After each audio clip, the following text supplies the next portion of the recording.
EB English 2A students, and for today's video, we will talk about the Odyssey, when Odysseus reaches Ithaca. Author's background. Homer was an ancient Greek author and epic poet. He is the reputed author of Iliad and the Odyssey, the two epic poems that are foundational works of ancient Greek literature. He is regarded as one of the greatest and most influential authors of all time. He was studied as part of Greek education, and the legends within his works would influence Hellenistic culture, Roman culture, and far beyond, so that Homer's lasting legacy is that his works are still studied to this day. Little can be said about Homer.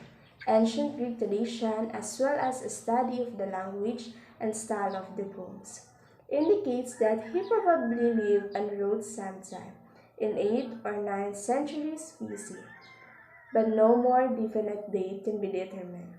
In ancient times, 7 different cities claimed the honor of having been his birthplace. None of this assertion can be validated. However, Homer may have come from the island of Chios on the western coast of Asia Minor.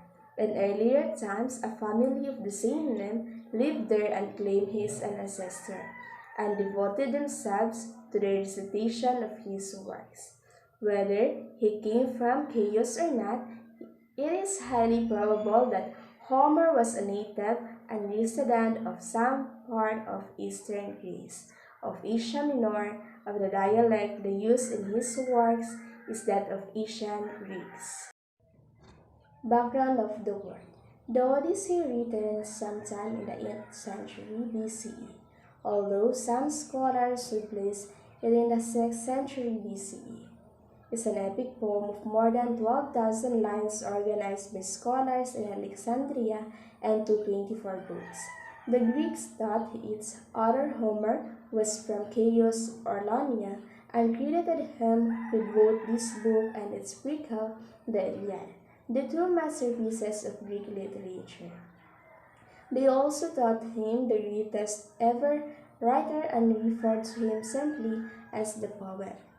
Homer drew on a long oral tradition of telling the Greek myths, and this heritage is seen in the repetition of epithets, introductory praises, and recurring descriptive formulas.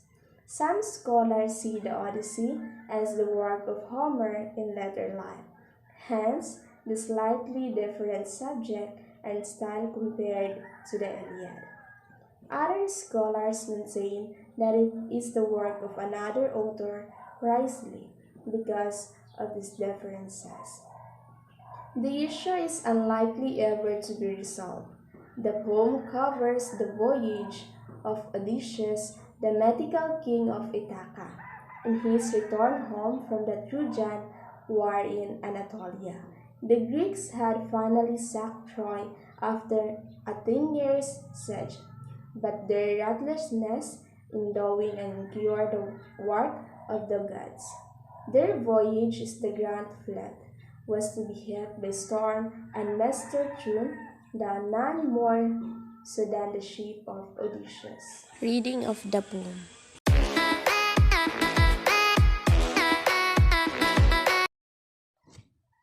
What does every stanza convey? It might seem strange to think that recalling pain could give pleasure, but the lines of the poem shows us is the power of telling our stories. Pleasure comes from knowing pain is behind us, but it also comes from understanding where we fit in the world. This sense of belonging comes in part from other people knowing what we have experienced. When Odysseus finally reunites with his wife Penelope after 20 years, they make love, but then Athena, Odysseus' patron and goddess of wisdom, and was lengthens the night so they can take pleasure in telling each other everything they have suffered. The pleasure lies in the moments of sharing. Who is the speaker of the poem? Odysseus is the speaker of the poem. For the most part, it seems like Odysseus, the main character of Odyssey, is the speaker. The way he keeps using we at the beginning of the poem definitely suggests that the speaker is Alcestis among Odysseus' crew.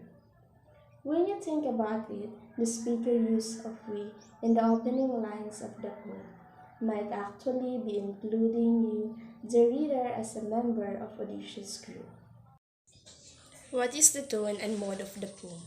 The tone of the Odyssey evolves from somber and mournful to joyful, excited as Odysseus gets closer to completing his quest. The book begins in a depressive tone, as Telemachus and Penelope despair of ever seeing Odysseus again, and the situation with the suitors is becoming dire. We first hear about Odysseus in the opening lines, when he is described as heart-sick on the opening sea, having suffered many pains. When we meet Telemachus, his heart is full of grief, and Penelope is weary and disturbed, and Son bursts into tears.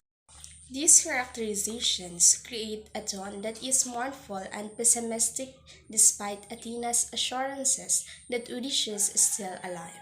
Rather than rejoicing and sharing the news with his mother, Telemachus sneaks out of the house while she is asleep, keeping his mission to find his father a secret. This creates suspense as well as the sense that Telemachus stays with King Menelaus. He is still doubtful that his father is alive. Menelaus says the last he heard, Odysseus was on Calypso's island, weeping live warm tears, increasing the tone of mournful regret. By the end of the poem, the tone is admiring as we finally see Odysseus engage in battle, and both he and Telemachus are invigorated by their fight with the suitors. The tone in the final books of the poem is optimistic, also serious, underscoring the sense that the gods are controlling the action, and Odysseus is waited for victory over the suitors, whose deaths are inevitable. The end of the poem is the most bloody, violent, and unrestrained, with the action related in an unapologetic tone. Homer describes the bloodshed, such as Telemachus' murder of the servant woman in great danger and with little remorse. So the women's heads were chopped in a line, nurses yanking their necks out one by one, so all might die a pitiful, ghastly death, they kicked up heels for a little, not for long. This mercilessly glory tune etches the beginning of the poem, as in the repetition of the praise, warm tears, but this time there is the sense of resolution, as the violence is described as inevitable for the peace that ends the poem. Style of the author. Flow away like a bird into the air is a simile. When Telemachus and Minerva are chatting, at the end of the conversation, Minerva flew away like a bird into the air. Since the narrator compares Minerva to a bird, this is a good example of a simile. One effect of this simile is that it expresses Minerva's grace in a concise manner. The sentence could have said something like this: Minerva flew away into the air and used her wings to rise up in a graceful way. Well, there is nothing wrong with this sentence. Comparing Minerva to a bird is more direct and also encourages the reader to picture Minerva's graceful, bird-like movements. Now, when the child of morning, rosy-fingered dawn, appeared, Telemachus rose and dressed himself. This is a personification. In this sentence, the dawn is personified as the child of morning, and also as being rosy-fingered. Morning is also personified since it is described as having a child. This example rise and also keep in mind the close relationship between the morning and sun. Man versus Society. The Odyssey allowed for several major conflicts to develop at the same time. The Odysseus has to face the wrath of the gods. Meanwhile, his son Telemachus struggles to control the household. The crowd of the suitors has taken it over trying to marry his mother Anne. This conflict developed in the first books, commonly known as Telemachia. It gets resolved only at the end poem of the Odyssey takes his revenge. Themes. The Odyssey of Homer is a Greek epic poem that tells of the return journey of Odysseus to the land of Ithaca from the War of Troy, which Homer addressed in the Iliad. In the Greek tradition, the war lasted 14 years. Odysseus then spent a further 10 years getting home in the face of hostility from Poseidon, god of the earth and sea. Odysseus returned to his island, however, is not the end of his woes.